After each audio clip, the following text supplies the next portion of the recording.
What if I told you that someone once sold the Eiffel Tower, and then came back and sold it again? This isn't a movie. This is the true story of the greatest conman who ever lived. A man so smooth, even the smartest businessmen never saw him coming.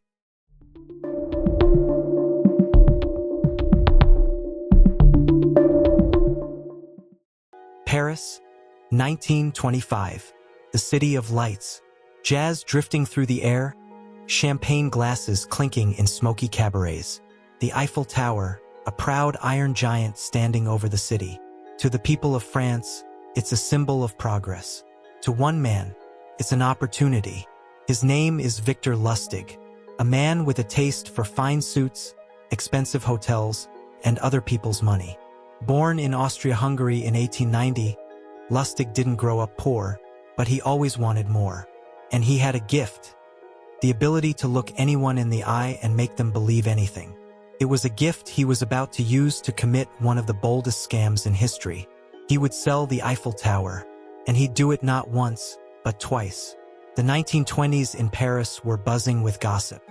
Newspapers whispered that the Eiffel Tower, built for the 1889 World's Fair, was rusting, ugly, and too expensive to maintain. Some even suggested tearing it down.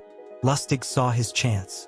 He forged government papers and introduced himself as a high-ranking French official from the Ministry of Posts and Telegraphs. His story was simple. The tower was being sold for scrap metal. But the deal had to be kept absolutely secret. He invited 5 of the richest scrap dealers in Paris to the luxurious Hotel de Crillon, where he played the perfect gentleman, charming, confident, and full of inside information. His pitch was flawless. Among the scrap dealers, one man took the bait. André Poisson, an ambitious businessman desperate to prove himself among Paris's elite. Lustig played on his vanity, even hinting that a discreet bribe could help secure the contract. Days later, Poisson handed over a suitcase stuffed with cash. And just like that, Lustig vanished.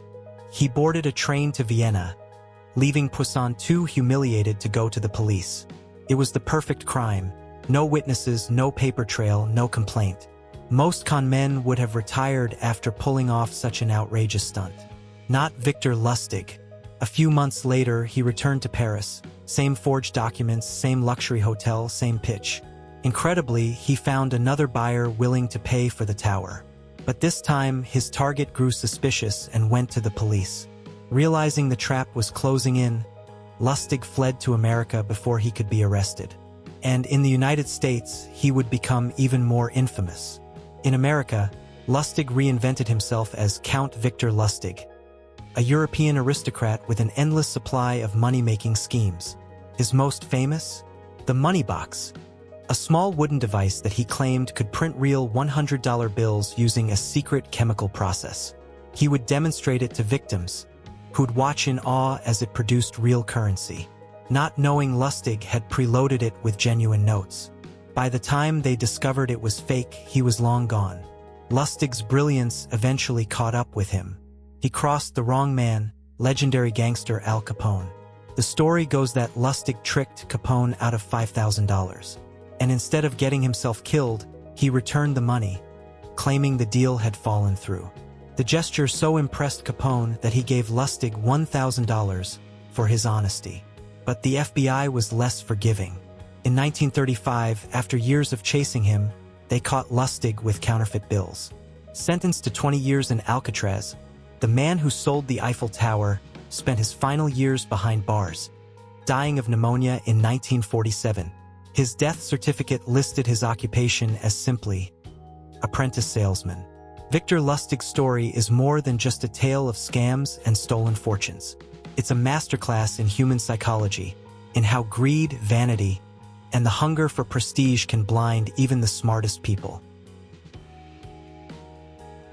He didn't just sell the Eiffel Tower, he sold dreams.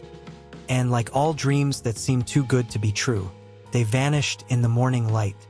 And that is how Victor Lustig pulled off one of the boldest scams in history. If you enjoyed this dive into the life of the world's greatest conman, let me know what you think in the comments. And if you want more unbelievable true stories from history, make sure to subscribe. You won't want to miss the next one.